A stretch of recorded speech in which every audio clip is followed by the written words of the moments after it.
Hello, welcome to the YouTube channel LearnRHEL.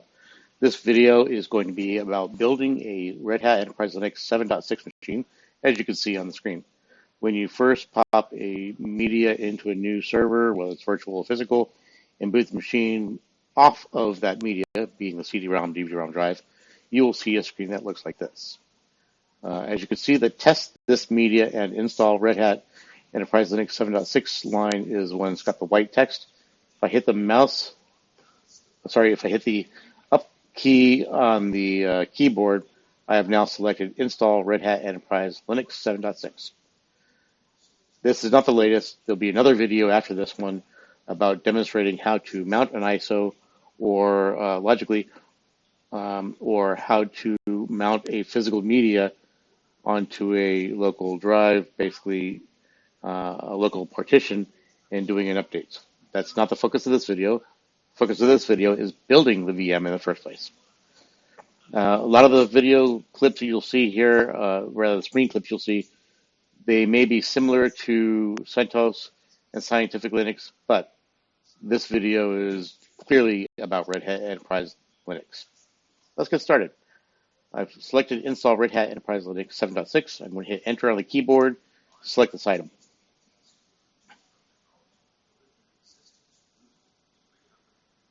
The gray screen is kind of normal with a black text background. Don't freak out.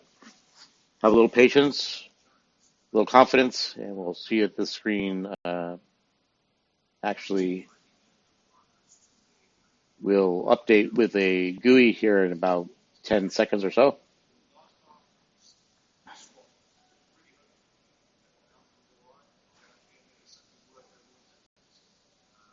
Any moment we should see the GUI. All right.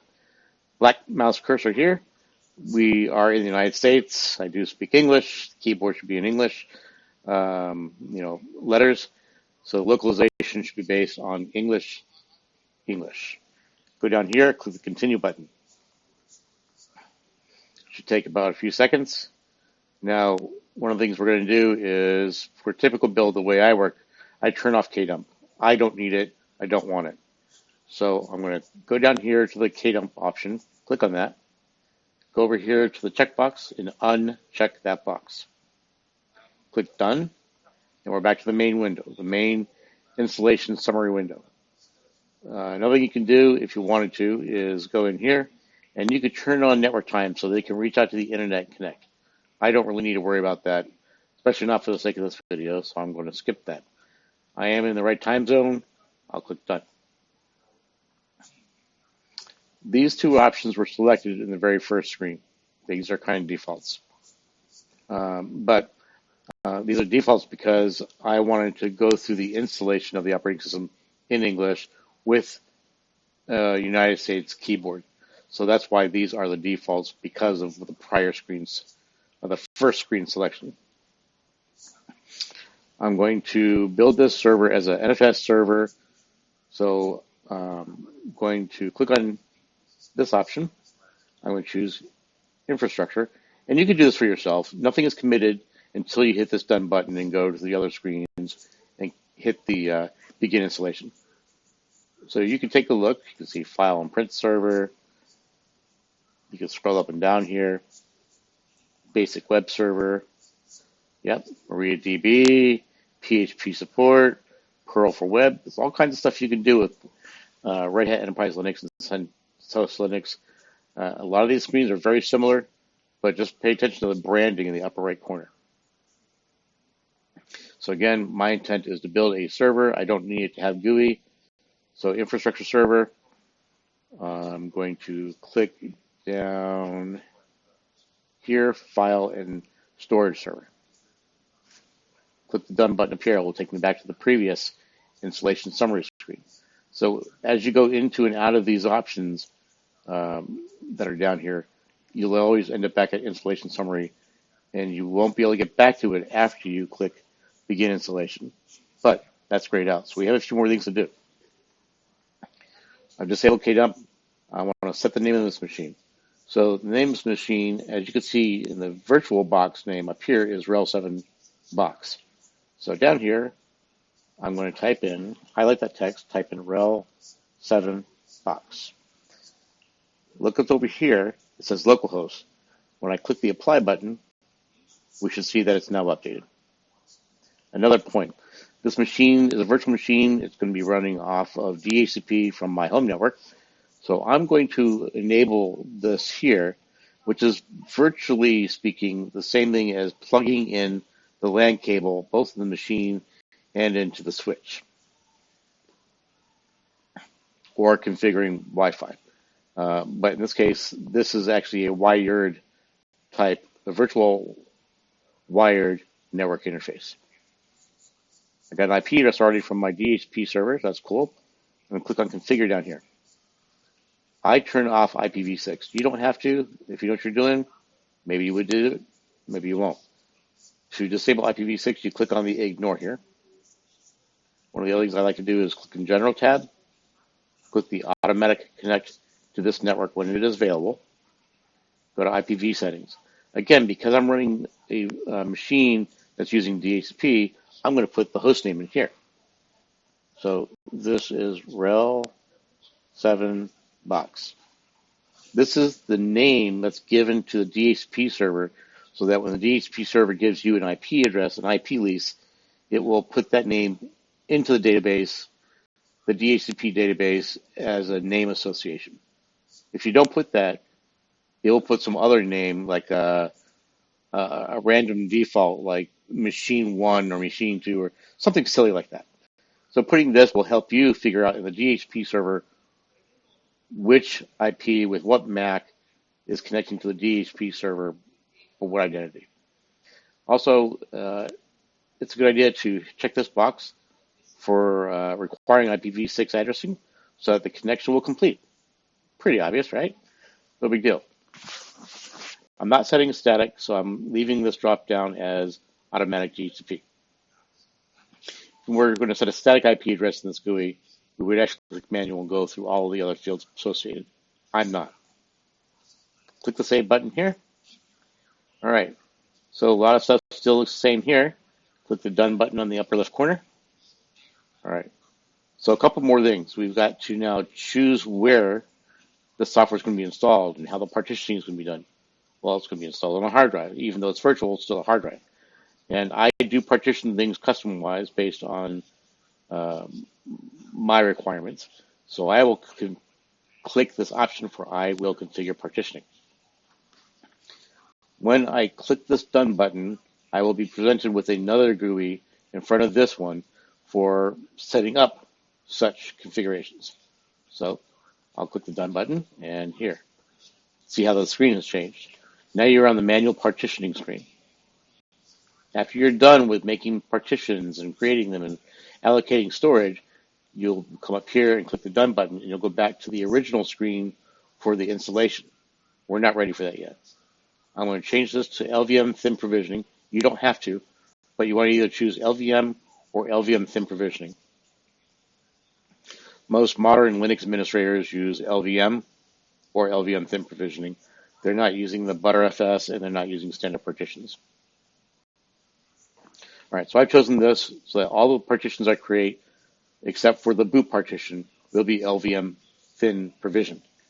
I'm going to click the plus sign, and I'll show you through this drop-down that we have a bunch of pre-canned names for some directories and file systems. /boot is one that's required for the operating system, so we need to check that.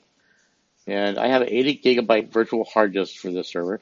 You might have a 256 gig, well, maybe even a much larger terabyte size hard drive in your server. Whatever it was, you can type in /boot or you can choose the drop down like I just did. And then type in here 512, oops, my keyboard's not working, 512 megabytes. It's a pretty good size. Maybe 1 gig, maybe 2 gig. A lot of people that I work with, we like to choose 512 megabytes. But we have to type it in as MIB because that is the expectation of units. You see lowercase here when you mouse over this, it indicates 500 MB with no space between. And also, if you notice, there's a 20 space GB. That doesn't seem to work for me ever. So I put white space, and then M, lowercase I, capital B, which would be the equivalent of capital M, capital B, but that never works, so I work it this way. Adding this first partition, /boot. All right, so we see that it's actually created a partition of SDA1 on SDA1. The next thing we're going to do is add another partition. Let's add swap. Every Linux operating system actually requires doesn't require swap, but it performs better with swap if you have it. So I'm going to give it a 4.0 gigabytes. So capital G, lowercase I, capital B. You might want different sizes. You might want megabytes. You might want 40. It's up to you. Click the add mount. So now we've added a swap partition, and it now falls under this RHEL _RHEL7 box -swap. That is basically the name of the volume group - logical volume name. Next thing we're going to do is another partition. Every Linux and Unix operating system requires, at minimum, /var, and a lot of them also require swap. We've taken care of swap. You can do more, but at minimum you have to have /var, and swap. So I'm going to do now home. I'll give it 2.0 gigabytes. Again, this is for a demo. If I was doing this for work, I'd be using different sizes, and obviously I'd have larger hard drive capacity. Click add mount again. Click the plus sign. What's the next one we're going to do? If you notice, /home has disappeared. That's because it's been added up here. Let's add /var, and let's make it 10.0 gigabytes. If you notice, by the way, /home actually says 2044 MIB. That's not exactly 2 gigabytes. In fact, that's actually 4 megabytes short of 2 gig. So what I'm going to do is add this /var partition to 10 gigabytes, and we should see that it lists as 10. There's a trick to learn here. So now that we've seen this flaw, and we've added this one, we can go back here, and we can change this to 2.0 GIB, and then click Update Settings. Depending on your screen and your situation, you may actually have to grab and scroll down on the side to get to the Update Settings. So be aware of that. Okay, 2048 megabytes actually is 2 gigabytes, so I like that. Move on to the next partition. Let's add a /var/log. A lot of different agencies and corporations want to separate logging partitions separate from the standard var file system. So let's do that. And I'm going to give this another 10.0 gigabytes. Again, you might have a larger hard drive. You might have different requirements. You adjust to your needs. All right, we added a var log, and it actually says 10 gigabytes. So everything's looking precisely as I expect so far. This is good. Sometimes you run into these little gotchas. They're a little frustrating. /var/log/audit. This is where your audit logs will go. I'm going to make this partition 20.0 gigabytes. All right, we see it's here, 20 gigabytes. Again, all of these are logical volumes with the RHEL7 box as the volume group, separated with a hyphen, and then the partition logical volumes name falls after the hyphen. Home after the hyphen. var_log_audit after the hyphen. Not boot, because that's a physical partition on the SDA1 partition. /var. Here we have the RHEL_RHEL7 box volume group -var logical volume. So you can see the pattern now. We're going to add one more partition. That's /. It's critical for the operating system. And I'm going to give it the rest of this 21.98 gigabytes. It's technically not going to take all of it. So just be aware of that. But you can leave this blank, leave it void of any data, and hit the add mount point. It's the last one. It now knows to take the rest of what it can out of what was in this available space. We're done. All right, so let's go back to the done button. Let's click the accept. This is what it's going to do. It's going to delete the original SDA. It's going to recreate a new SDA partition. It's going to create a partition table, rather, a new SDA1 partition, a separate SDA2 partition, logical volume on SDA2, and then so on and so forth. All right, let's go ahead and click the accept changes. And now we're back to the original installation summary window. This is great. The only other thing we need to do is make sure that if we're concerned about security, we come down to security policy. Red Hat 7 offers these policies. Red Hat 8, I don't know that it does yet. I don't think there's any policies written for Red Hat 8. I'm not positive. Today is the 20th of February, 2021. I could be wrong. So don't take that, my statement as Bible and verse. Okay, so scroll down here. I want to use the dissystig, and I find it, and I click there. And then I click the button for select profile. Give it a minute, and we'll find out, oh, man, we forgot something. There's a red do not enter sign. We should not continue with the installation without fixing this problem. But that's one problem. Let's see if we can find any others. And we don't. So luckily for this video, I can demonstrate there's a problem and how to fix it. We're going to click the done button. Again, nothing's committed yet. Not until I hit this begin installation button. But because there's this misconfiguration, we're not going to get that gray button. So what I got to do is go back and add that /tmp /temp partition. Go back in here, and I'm going to hopefully not have to redo all of that partitioning. I hope not.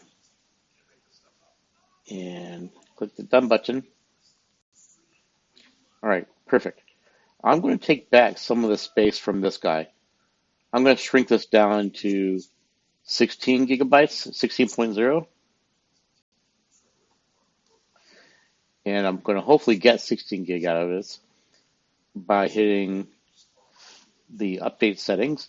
You should see this box in the bottom left corner, it's pink, get updated with a higher number because we're giving storage back to that temporary space.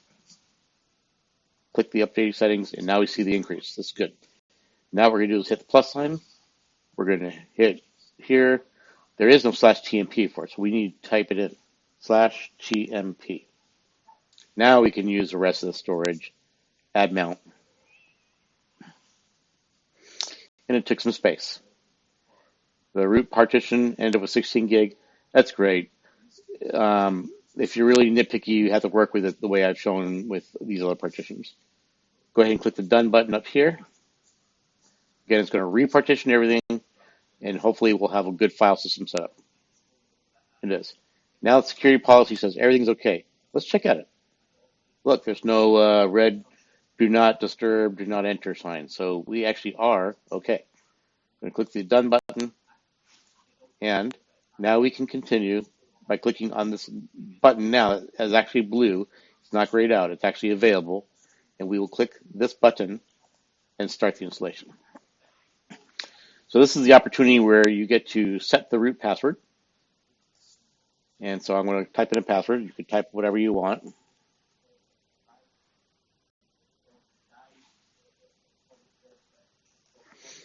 You hit the done button. Hit it a second time because it actually says down here, the password you have provided is weak. The password falls in dictionary check. I don't care. I'm going to hit the done button again because it tells you can do that. Press done again to use anyway. I'm going to click the done button a second time. I'm back. I'm going to create a user for my own account for logging in. I like to use one called, I'm just going to call it Tech Guy. So Tech Guy. And T Guy is a good username. I want it to be an administrator so that when I first log in, if I need to do something that involves escalation to root, I will have access to it by being a member of the wheel group. Hitting this checkbox adds the account T guy to the wheel group. For newbie Linux users, that's something you're going to learn about over time, but I'm not going to explain that here. I'm going to set the password to another password. Kind of weak, I don't care. This is just a video. Set the advanced. I want to set this guy's user ID to 1000 explicitly, and then specify his GID, his group ID, to 1000 explicitly. And because of the other window, with this checkbox right here, you can see behind the one we're on, because that is checked, it actually added wheel right there. This is good. Click the Save Changes. Click the Done button. You see the complaint about, hey, your password is weak, blah, blah, blah. Click Done again. Now what we can do is sit here and relax for a few minutes. Out of 614 packages, we are up to 466 already installed. That means we've already partitioned the drive. And now we're installing packages. Just sit, wait, relax. There's actually more to this video, so hopefully this won't take too much longer because I don't really want to have a 25-minute long video to post onto YouTube.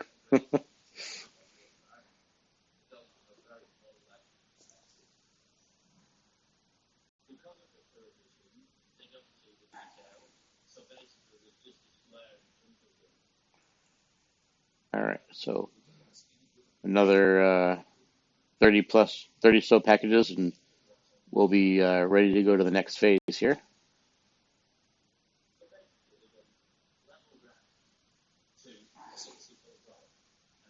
Post-installation setup tasks, good.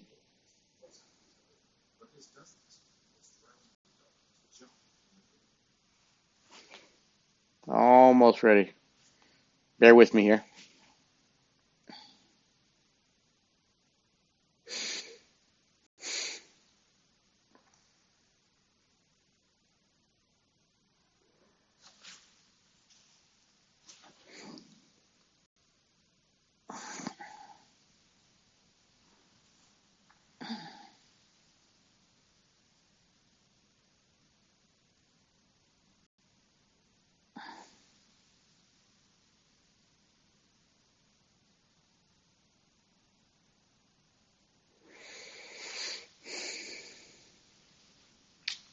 Hopefully not much longer. If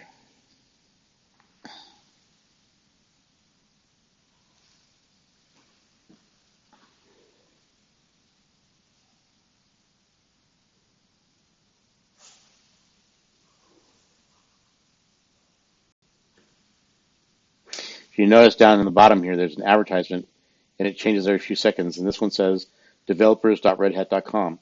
If you want to learn more about Red Hat, you want to join this, and then you can use this video, install the operating system, hopefully. It will inspire you to do so.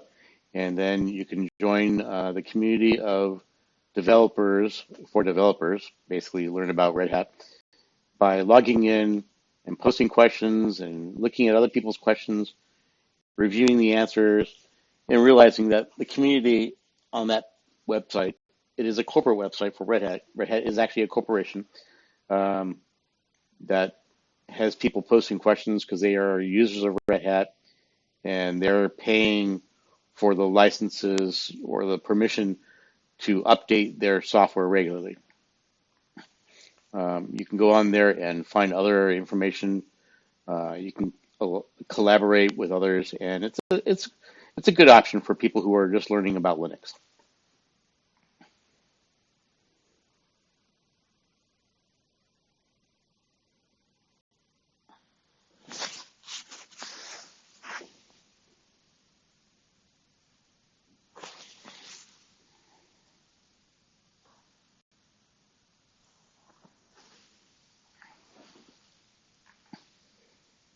I'm really hoping this will end very soon.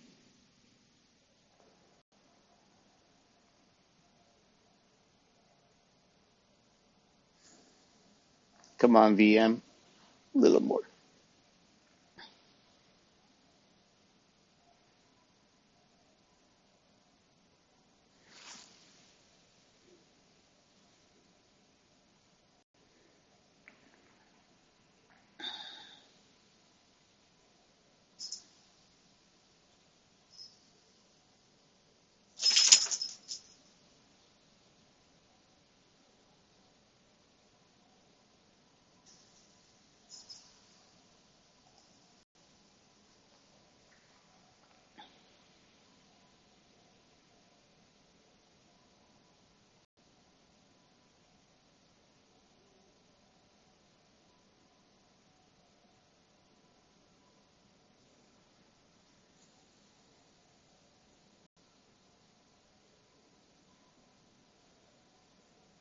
Installing bootloader. That's great. That means we are actually almost done. Configuring system, adding users, configuring add-ons. Yep, we're getting there.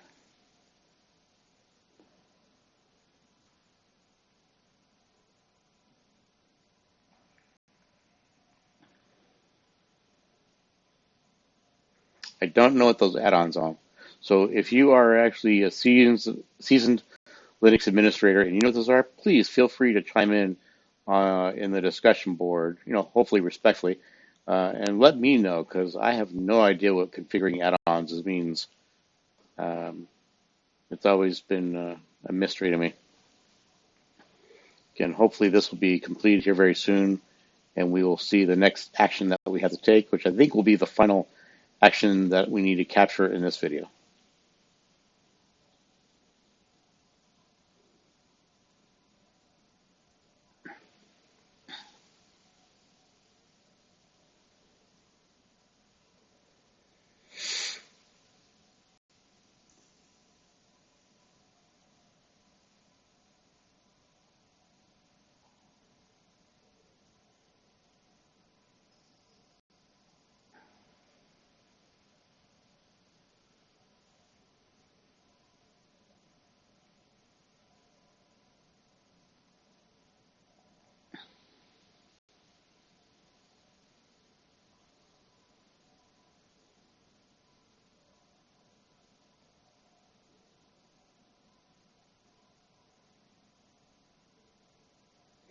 Still here, just waiting for this process to complete.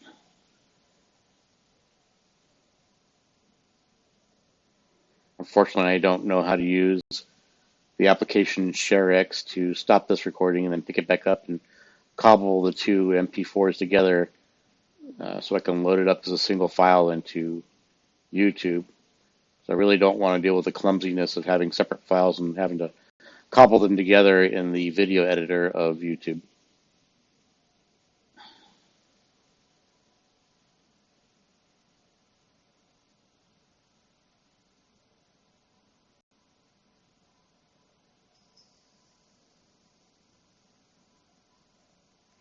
Generating Nfs, this is good. It's a critical part of the bootloader.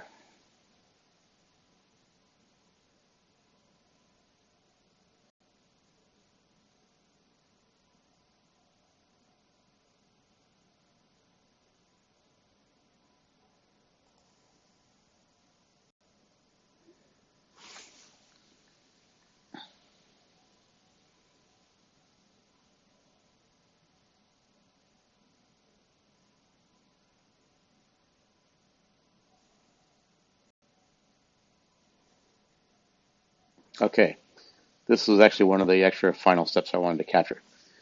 Now the machine is done, we can eject the disk or we can simply reboot, and let's watch what happens.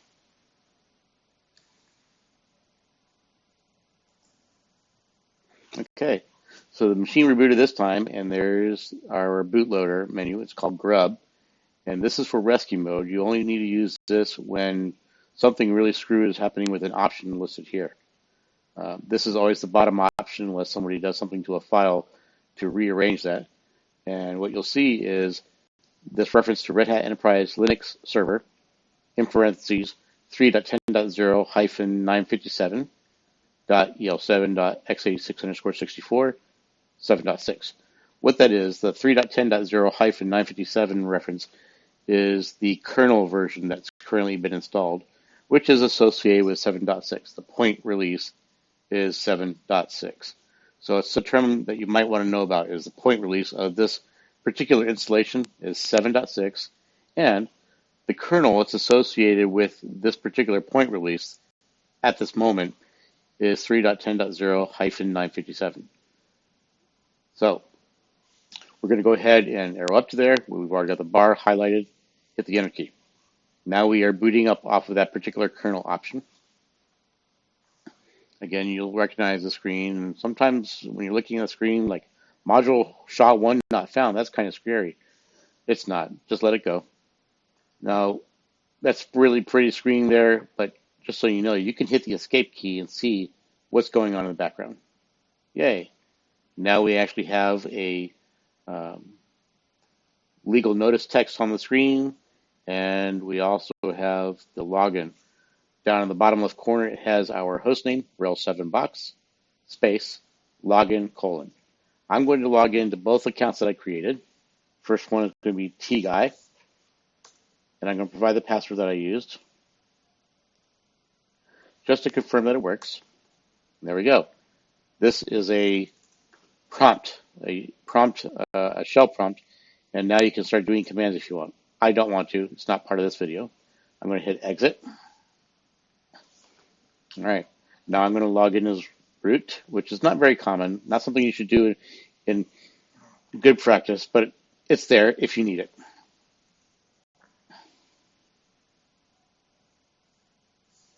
Provided the password, I've logged in there. We have successfully logged in with 2 accounts on a brand new installation of Red Hat Enterprise Linux 7.6.